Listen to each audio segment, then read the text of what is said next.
can't do it live. Yeah, you're live on Facebook. Right. Right. On YouTube. On YouTube, I mean. Yeah, YouTube. Now, I wonder if Reverend Dunn. Not that he got to do it. I'll take these off. I don't need these. Hello. Yes. Okay, we're having a I'm little here. Can you difficulty hear me? with. Yeah, I hear you well. We're having a little difficulty with Facebook, so just Okay. hold tight. No problem. Take your time. Good afternoon. Good afternoon, Reverend. I think Good afternoon. it's a bit of a challenging Monday. It is. It is. Oh, okay. Well, the devil is a liar. I see a little bit. The saying, get behind us. Shut up. Get behind us. Okay.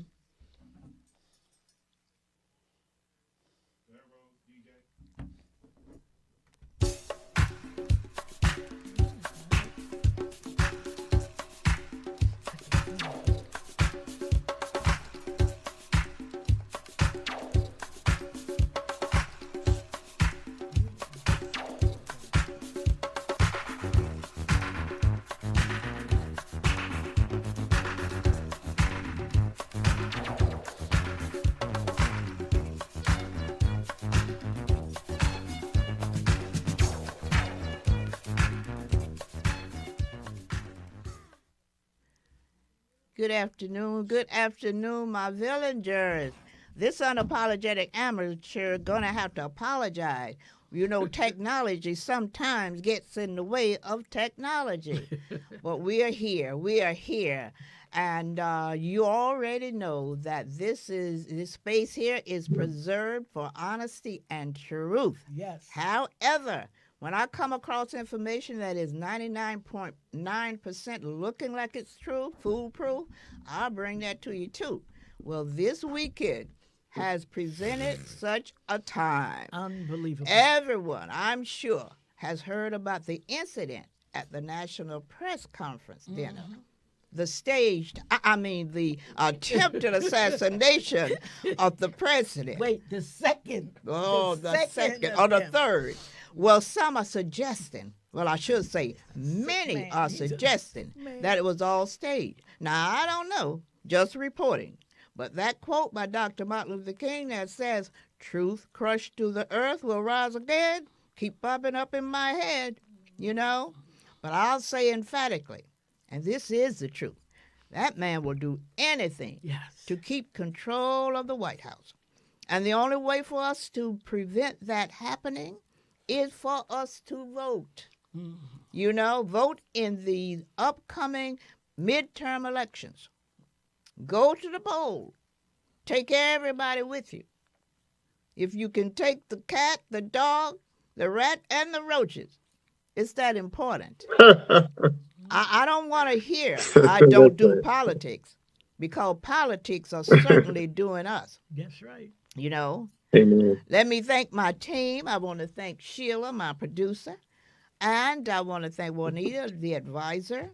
I want to thank Tony, presenting these clippings that you all see. God bless them. God bless you. And, of course, my promo crew, Halim and Chastity. And, of course, our engineer, Storm and Norm. Yes, Big Norm. Getting it together for us. Of course, my co-host, Rose Moore, who just got back. Well, she was back last week, but I still want to mention that she was on this beautiful cruise. But she's back now. You know, she's going to bring us some information about what she and the children are doing come next Monday or whenever. She'll let us know about it. You all know I try to bring information by way of guests, clippings, programs, to give us new understanding of old ideas. Well, to that end, I'm adding another segment called The Book Review. Now, I have written 5 books and just released my first children's book. The 5 books I've written are not scholarly journal necessarily, but come from lived experiences that are that desperately needed in our neck of the woods. You know, I'll be releasing 2 other pieces, a pocket-size manual for ready grab to explain us as damaged goods made in America, and a memoir to my son who made his transition 4 years ago, and by extension to all black boys whose society has dismissed. And I'm preparing a documentary that will be out soon talking about the importance of maintaining elders in our village.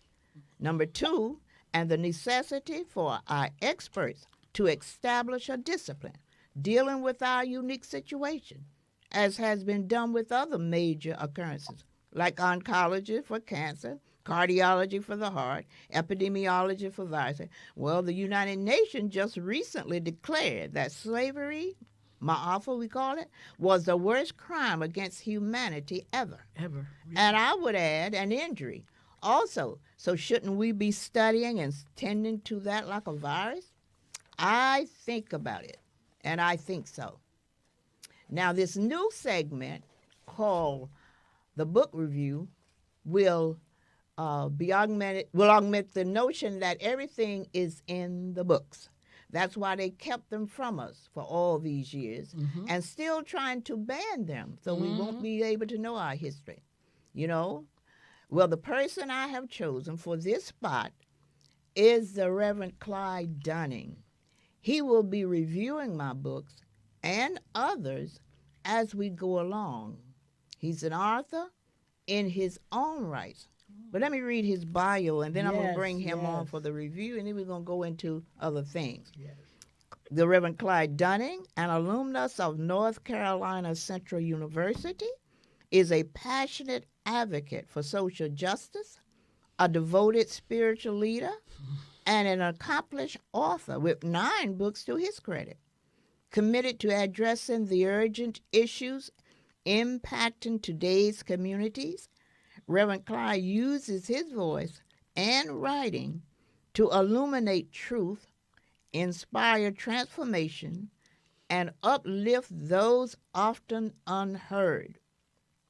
With a steadfast dedication to communicating the power of faith, insight, and purpose, he has devoted his life to confronting the systemic challenges faced by underrepresented populations, particularly within African American communities.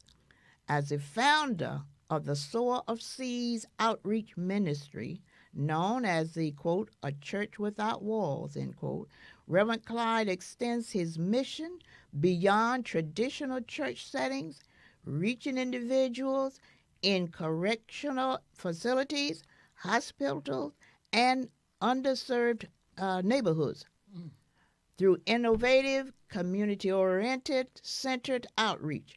He brings encouragement, spiritual empowerment, and hope to those navigating life's most difficult circumstances, leaving a lasting and meaningful impact. Well, we're going to have the Reverend Dunning on later on to, I say he's going to critique. He's going to review my book. I think the first one he will do was the last one I wrote. But right now, Rose to come on and give us some insight as to what she and the children are going to be offering us very soon. Well, first, just let me say welcome aboard, Reverend Clyde Dunning. We are so glad to have you on the team. Yeah, and we a knew part how to of put the the Thank you. claps on, and right? I can't see to put can't it on. clap. It's great to be here. Thank you so much.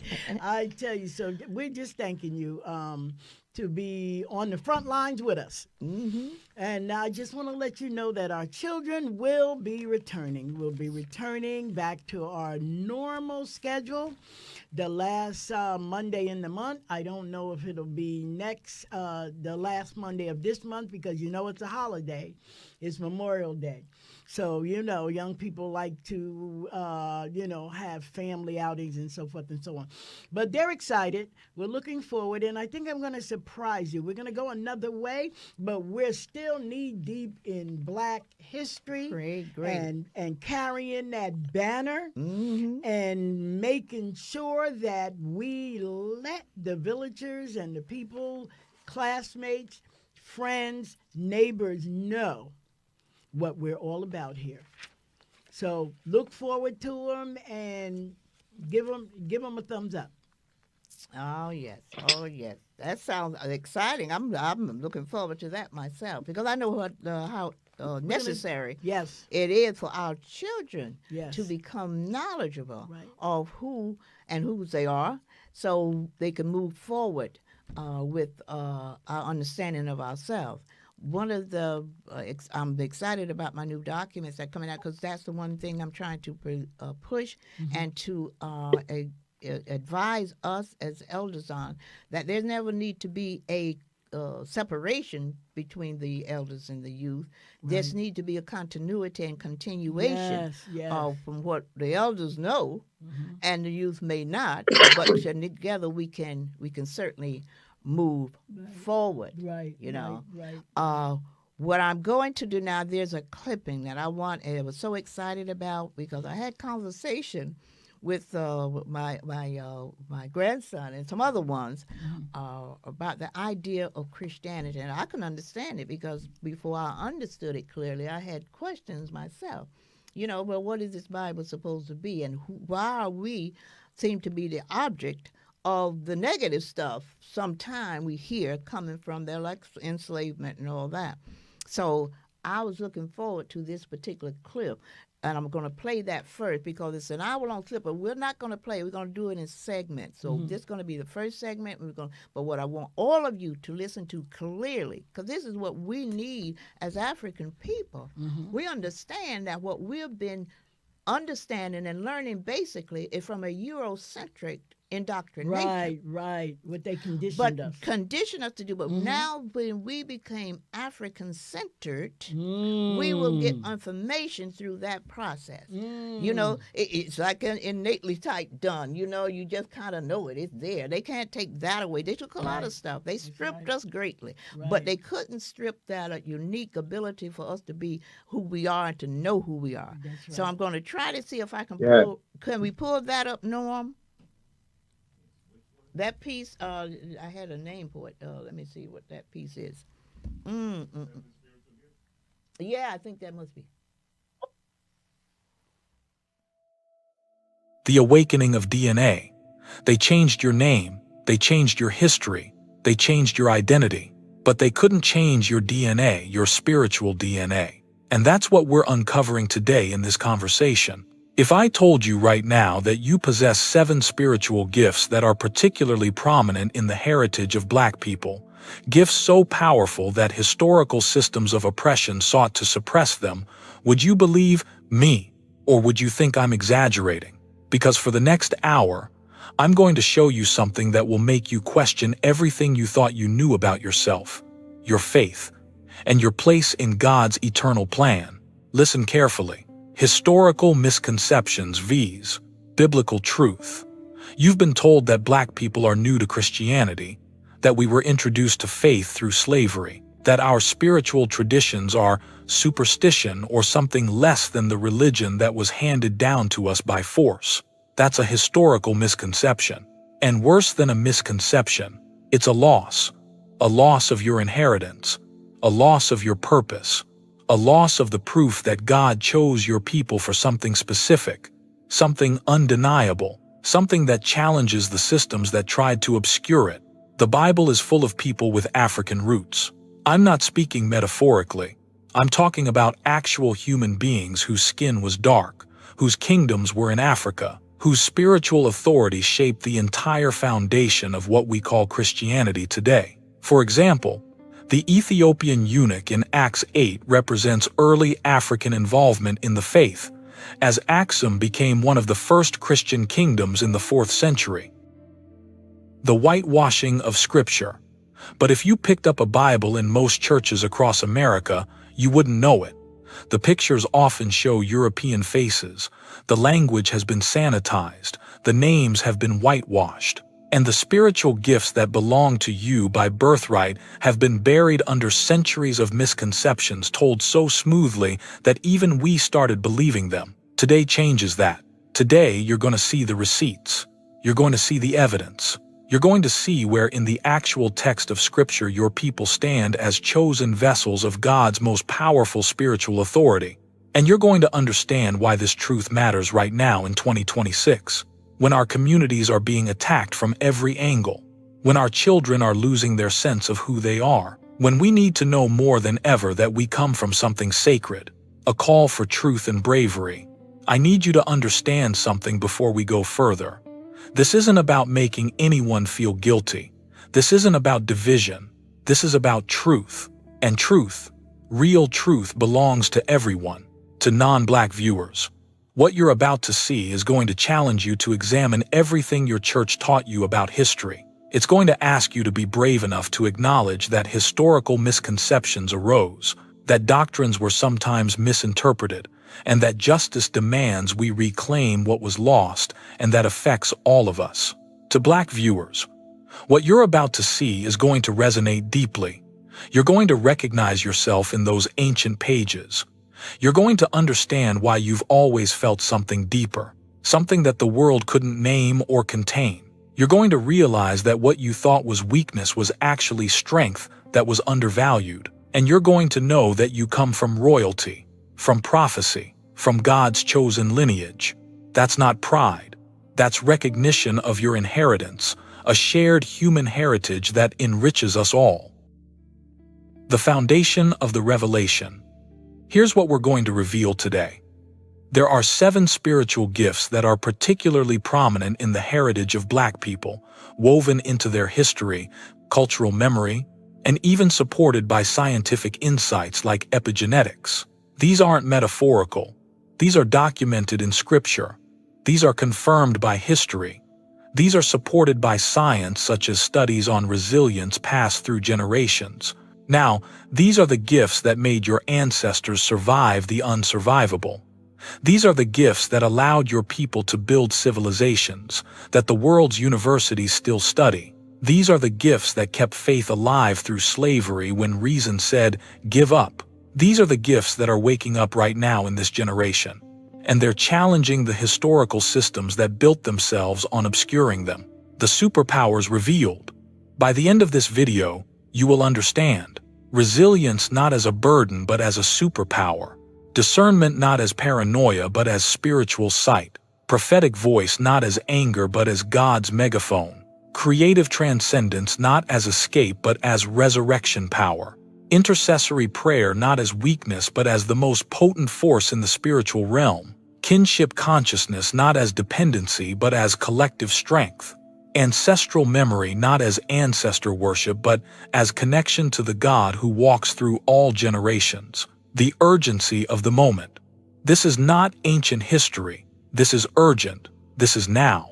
This is your children asking why they feel disconnected from the faith they're being taught. This is your community, asking why we keep being told we're not enough, when every fiber of our being knows we come from enough.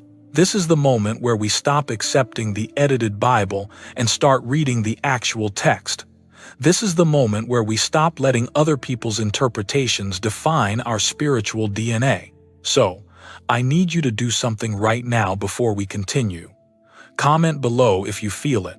Comment if something in what I just said made your spirit rise up and say yes. Tell me where you're watching from. Tell me if you're ready to see your true inheritance. Because what comes next is going to require you to be open.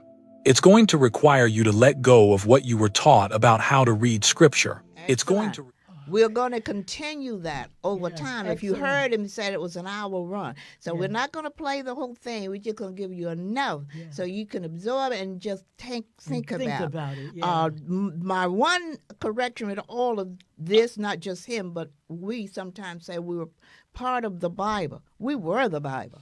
See, that kind of get a little bit misunderstood. Yeah, because if it assumed that we were part of the Bible, meaning that someone else was there. No, we were us at the time, and then other folks came later. Right. But that's an excellent piece because it explains so much that even when I tell you, I'm run mostly on. I tell everybody it's not that I like to quote Albert Einstein when he says, "I'm not so smart. I'm just curious." I've always been a curious person. So my curiosity always led me places that naturally maybe I would never have gone. Because being curious, I'm always assuming that if or we are the original people, we were the first, before I even knew that. Because I'm just recently, when I say recently, over the last 100 years, learning that we were the original. But I always knew that we built the pyramids. We did this. We created, invented this and that. With that in mind, I was curious enough to think, well, if we've done all that, what happened to us within a 400-year period, which is like a drop in the bucket? So what happened? So when you start asking those kind of questions, you need kinds of answer. That's why was my impetus for writing. My books come from a point where I was curious. Not that it's any scholarly journals. No, books are not. And I'm kind of glad I didn't go that route to try to be scholarly, because I would have been picking up strictly from a Eurocentric indoctrination. When I got very African centered, I realized that what I was projecting was something that I would naturally, innately know. My DNA provides it, that I would know was something wrong what I've been hearing.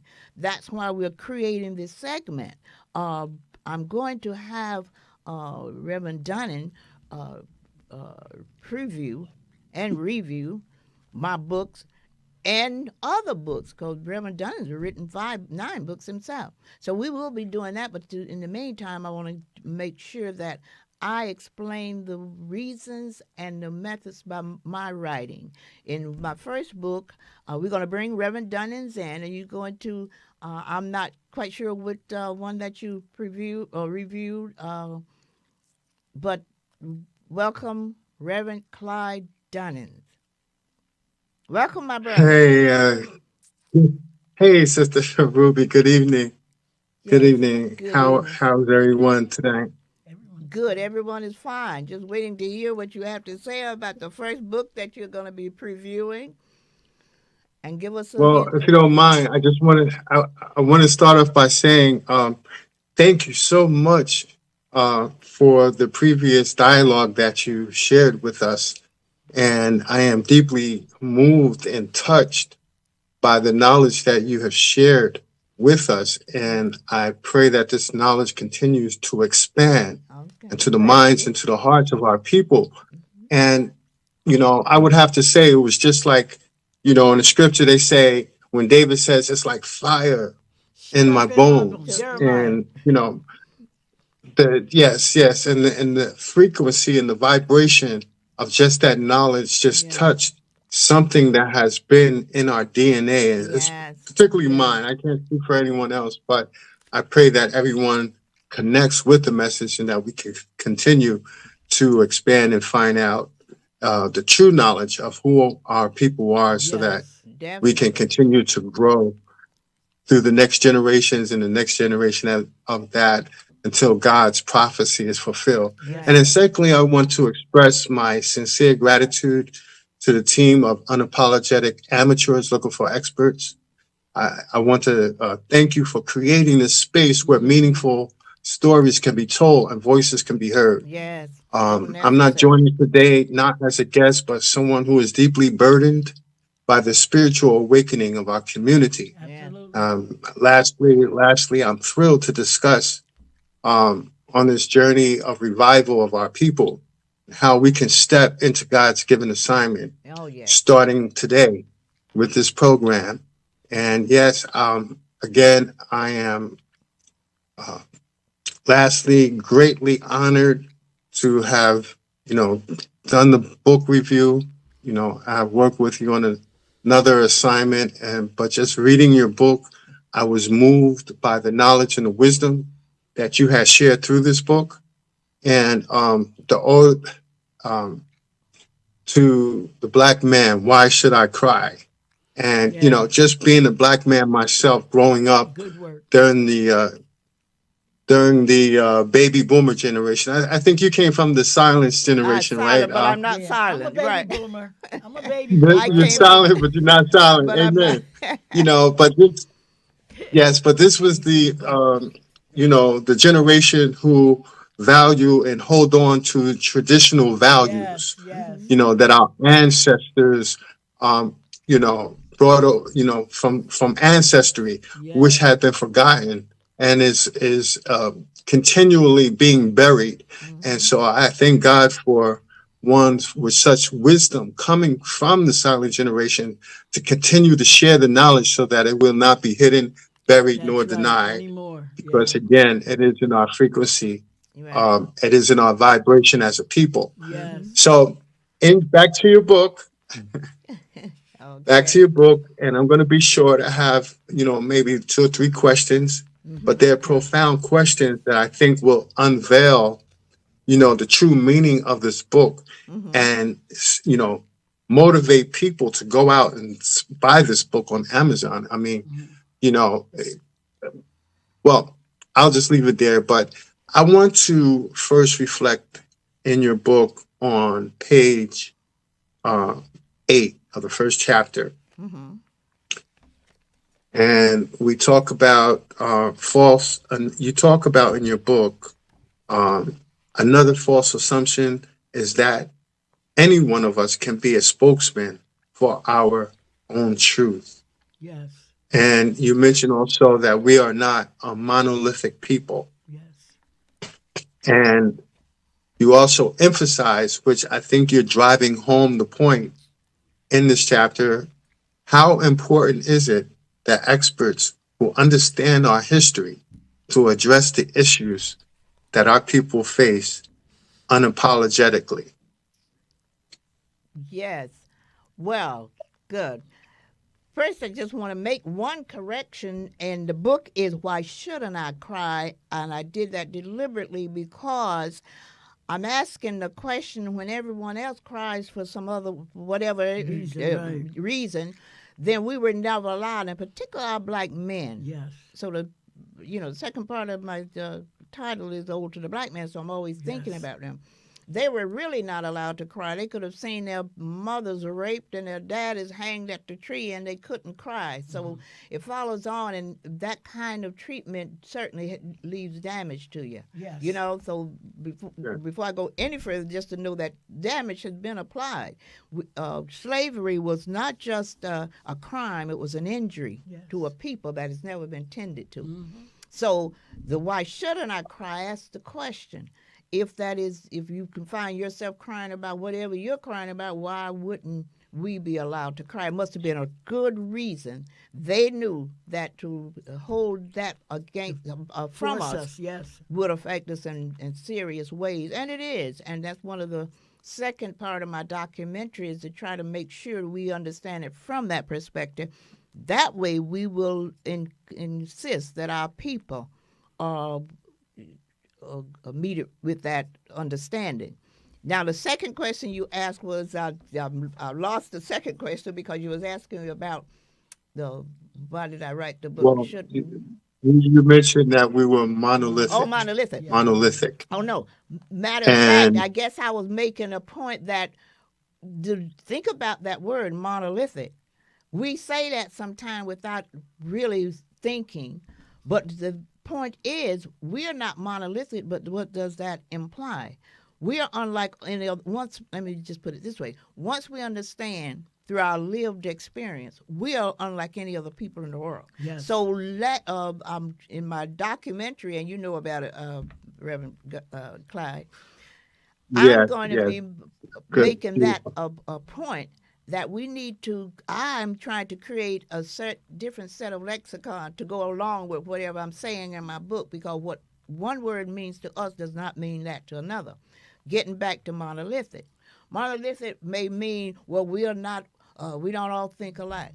Well, maybe we should be a little bit more monolithic because of our lived experience. We have never been allowed to be in the consensus. Minute we think we're unlike other groups, like the Bird Society, or like B'nai B'rith, or just to name a few.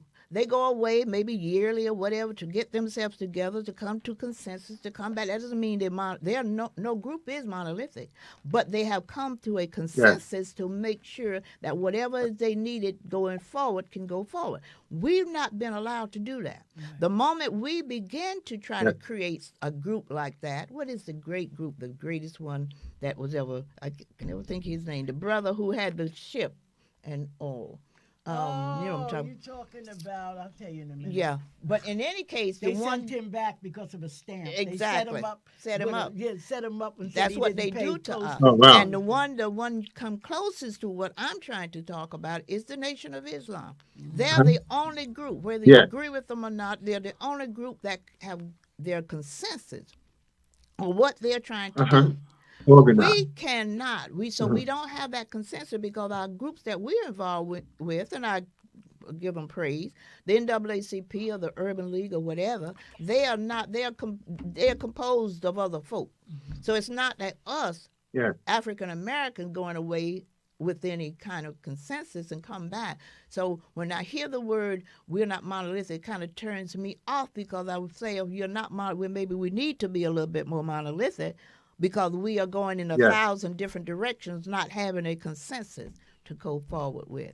So that's my understanding. But again, that all comes from us having, I believe, a totally different set of words, our lexicon, a new lexicon, complementary to the, I'm not saying discard the other ones, but one complementary to what we have, that we'll know it belongs to us, to our lived experience, to what defines what we are about, not what someone else had told us about. Right. Yes. And, the fact that, we are so fragmented in our directions, the question is often asked about Black unity and why is it so hard for us to come together. But I always say that we are not divided as much as the media tries to project. Yes. So my final question is, do you think that most of this is by design to keep us separated? Because with Pharaoh, one of the main antidotes that he used to keep people in bondage was to keep them separated, keep the other one blaming the other side, making the other think that you're the threat. Yeah. And it was a psychological warfare actually that Pharaoh used, to keep people in bondage. Mm-hmm. And do you see that being used today, a psychological effect by design that is keeping our people complacent and divided? Not most of it, all of it. Mm-hmm. Everything that had happened to us particularly over the first 200 years and ongoing, but over the first 200 years, everything was deliberate and intentional. Yes. Not most of it, everything. That's one of the reasons I am so emphatic in demanding that our experts/specialists develop a system same as any other major catastrophe or disease or virus or however you want to phrase it, to recognize that, well, the United Nations just made the statement that our situation, the slavery, I call it Ma'afa, was the worst atrocity in the entire universe. Of mankind, in the history of mankind. So with that in mind, we got to begin to understand, and I say we, I mean my expert specialists, because I would not necessarily know, or you would not necessarily know. You may be expert in some other thing, but maybe not in what I termed Africanism. And I coined that phrase intentionally and purposely because I want us to, they say to cure a thing, you got to name a thing. So we don't name what it is that we think happened to us over those 200 years specifically, but mutated throughout, but those years specifically, then we'll miss the point. So to the extent that we have been damaged, we were demolished, but we were damaged, no lie about that. Because if we weren't damaged, you wouldn't have the Clarence Thomases of the world. You wouldn't have the Candace Owens of the world. You wouldn't have the other people who seem to have drunk the Kool-Aid. It's not they're drinking the Kool-Aid, they just been damaged. And until our experts, specialists understand that. Now, we do, all our experts, we have experts who have gone the route of figuring out. Dr. DeGraw, she has this great book called Post-Traumatic Slave Syndrome. Now, that's deep. Yes. And then Dr. Francis Chris Wilson and others. So we have the experts who Yeah. have done the due diligence, but we need them now to come together as the cardiologists or the oncologists will come together with their Absolutely. people and figure out how to tend to it. So my main concern now is not Absolutely. the research that's been done. It's been a whole lot of research done, but now the cure of tending to the situation, Yes, the treatment. the treatment. Yes, Mhm. yes. Yeah. So that's what Yes. is very Yeah, important. wow. for That, as we used to say back in the day, heavy, heavy, heavy, heavy. That was deep. Today is And deep. thank Today you for is deep. yeah, Uh-huh. thank you for sharing Well, I that thank full you. length explanation. I thank Yeah. you so And much. you so I thank you for the and you so what answered. Go ahead. I'm sorry, I didn't mean to cut you out. Go on. No, No, no, you no. were I saying. thought you were saying something. Go I ahead. was saying I thank you Well, so much for the review of the book, and I thank you for your input. We're going to look forward to this each week, and as I said before, once I finish mine, we're going to go through other ones. So it's not just my books. I just want to make sure I get them in. There's no point in me writing them if I don't express them. So write them, and then we're going to bring your books in. We're going to bring other folks' books in. So you all who are listening out there, if you have something that you think Reverend Dunning need to preview or review and just talk about, don't hesitate to send them in. I'm going to give you some information next time, addresses and such, or where you can send them to. Right now, I'm not prepared to do that. But to the extent that we appreciate you, Reverend Dunning, it was Yes. great, and I we're appreciate you looking. as well. Thank you Yeah, for inviting me. we're gonna It's look. good to have a baby boomer on board. Uh, Oh yeah, yes, we share some experiences too. yeah, Yes, yeah. Well, I yes. tell you, in my documentary, and you know about it, Reverend Dunning, is that coming out? I'm going to give credence to Yes, the very just interesting. to the silent generationals too. You know, as I said, I am from the silent generation, but I'm definitely not silent, and that's necessary Yes, because We can't be. one of the things that we have to understand is the necessity for the continuity of what we have learned. You know, and you just happen to flow yes, over into this particular generation, but it was from the other generations that we learned the hard knocks, Right. learned what happened Right. to us to get us to this point. And if we forget that, then we'll Right. look at a situation and think that it's easy enough just to reverse it. Mm-mm. No, You it's had asked not. me once, I think thank- you had asked too about the idea of what did I say in the book about Reconstruction, or maybe you didn't ask mhm, about it, but that's part of what I was trying to explain in the book: Reconstruction and emancipation.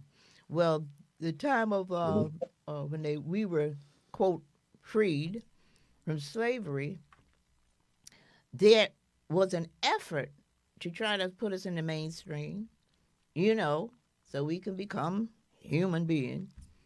Then there was yes, what it was, the Reconstruction, where we brought in the Ku Klux Klans and other things and yes, just reversed that yes, whole effort, you know, Mhm. threw us back yes, and introduced other things and other methods by which to keep us down. It was the same thing as slavery, but it came through other yes, names, you know. Right. And so we have to always be very conscious of that, realize that we have a real job to do.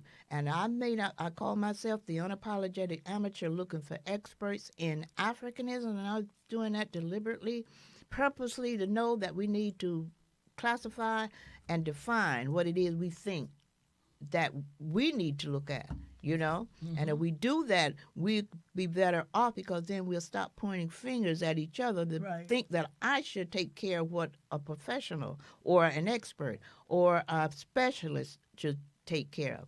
we'll put it in context or put it to the point where we all will know. It's not for me to try to figure. It's for the ones that we consider our experts, those who have studied. We have plenty of them, the Dr. John Henry Clarks of the world, the Dr. Francis Cress Welsing, the Dr. Diop. You know, we can name a name. And they have done great work. What I want to see them do now is get together under an umbrella, you know, of a sort of a discipline that they will name and move forward with that. But that's going to come too. That will come eventually. It's in the making. It's in the making. Now, I will, Norm, I guess because we are not in Facebook, I can't see my villagers, right? Okay, let's see what's happening here.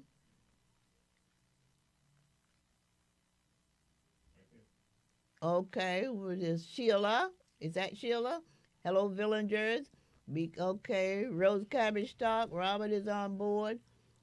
Dina Robinson. So I'm here, Ruby. Okay, great. I didn't know that they were able to get us on YouTube. I'm at that's what we are on YouTube. You're everywhere. I'm everywhere. Well, that's good. That's the goal. That's the goal. The end goal. Now, Norm, if we could bring up that other clipping that like Tony brought in. Yeah. Please. In 1916, the highest performing public high school in America wasn't white. It was black. And the government dismantled it because they couldn't control its excellence. According to historical data analyzed by Thomas Sowell, students at Dunbar High in Washington, D.C. consistently outscored white schools on standardized tests for over 50 years. This wasn't a fluke. It was a factory for black genius. Their teachers weren't just staff. They were scholars with PhDs from Harvard and Amherst who were barred from white universities and brought their Ivy League standards to black children. Dunbar produced more black PhDs and military officers than any school in the country. But when segregation ended in 1954, the system didn't give Dunbar more resources. They stripped it. Brilliant black faculty were reassigned, and the citywide academic standards were replaced with neighborhood leftovers. People say Dunbar declined, but the archives show it was dismantled. Why erase the proof that we excelled under the most impossible conditions? Comment, first time if you never heard the real story of Dunbar. Share this to stop the erasure of our excellence. Subscribe to Black History Unfiltered. The truth can't be buried. In 1916, to say, the jig is up. The jig is up. We got too much out there to know now. Right. And when you know what you know, you can move forward in whatever you're trying to do. And we're trying to overcome these 400 years of Ma'afa. That's a key Swahili word that Dr. Anna brought forth to replace the word slavery. Because, see, that's another thing. Well, again, I stress the fact that we do need words that fit our lived experience, right. Because at least we get confused with words that we hear and don't know that they either against us, most of them against us, but the ones because the one that for us, they try to like gloss over, absolutely, gray areas, commonality, all of that. It's like you said, we need a specific doxology in order to be able to have our direct experiences expressed, identified, otherwise we'll get confused. Defined. Because another word I'm sorry, go on, Brother Dennis. I just wanted to close my statement basically by saying that's why it's important that people, as a co-worker of your documentary, I would urge all the viewers to look forward to it because it is powerful. And based on your wisdom coming from generation up until today, it just expands a lot of knowledge. So I'm proud to be able to work on this assignment for your documentary, and I'm sure that it's going to bless a lot of people. Yes, it's coming out soon, so you all look forward to it. And in the meantime, don't forget my children book that I just released. It's called What's in a Name? Must You Tell Everything? I do hope that you will promote it in any way you can, not just for my sake, but for the sake of young people who need to hear from us today that there's something to how they express themselves, how they move forward in the world, what words they shouldn't use, words they, because the book is What's in a Name, meaning that there are many of our young people, the record producers and the rappers and other ones who are using the N word so freely don't realize the impact. And they think it's just a word of endearment. Matter of fact, some of them have phrased it as such. But it's not a word of endearment. It's a word that your ancestors, when on their last day, could have been being lynched, they heard the word. Being raped, they heard the word. Being burned at the stake, they heard the word. So that's not a word of endearment. If it was such a word of endearment, then why do people use it in a derogatory manner, other than us? So it's not a word of endearment. And I often bring up the point to the young folk. I don't know a lot about rap, but I do know I've heard the name Drake.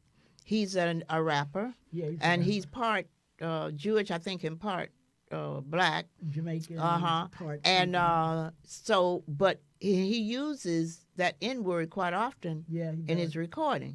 And I asked the question of some of my younger folks.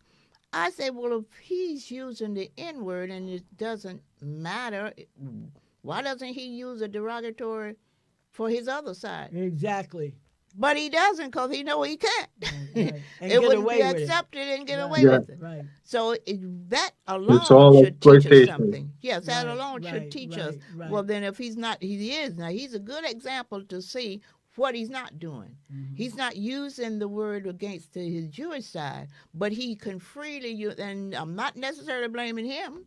He doesn't know any better either. I think he knows better. Well, no, he doesn't know. He may know better in terms of saying, I know that it affects people, but he might know in the real, manner in which that word is used. Right, was used. Derogatory. Derogatory. And I wouldn't expect him to. I'm not holding him responsible. I'm holding the ones who will, know it thoroughly and know how to get it to him. Because maybe if he were told in the exact same fashion that I'm trying to explain that, maybe he would not do it. You just don't know. Right. Because maybe he's not trying to offend, but he hears it. Right. He hears it all the time from his own Yeah, peers. they were just young men. They were just young men exploited. Yes. And for to get a narrative of young black boys, and a lot of that started with back in 1994 with the Crimes Bill, and where mass incarceration became very high in America. So what they tried to do is attach that image, the gangster rap, the thug image, and this made it easy for, the judiciary to give harsh sentences because they attached them to an image. That's right. And there were those who sold out, who would just, sell the music because they were making money.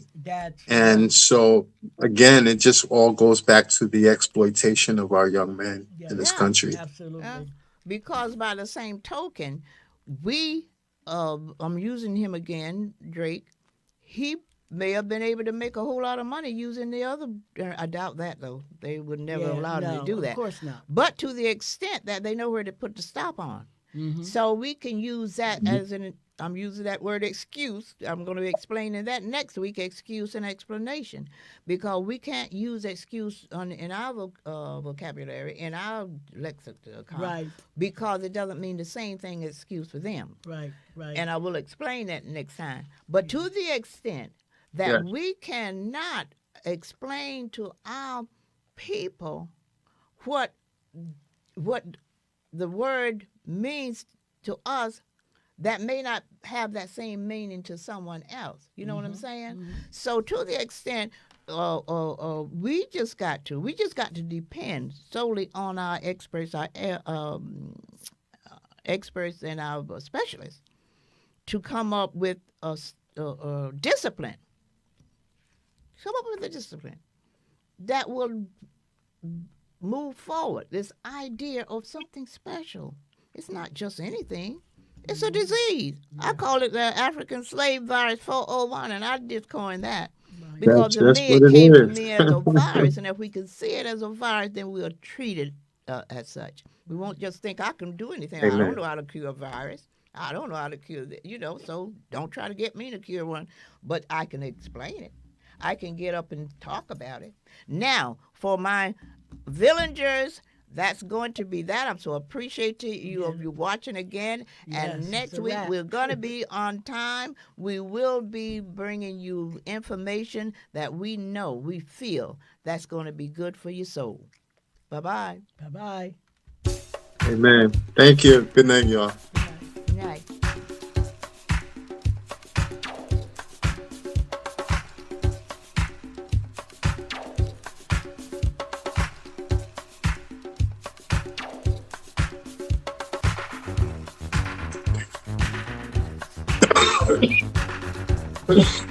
Good.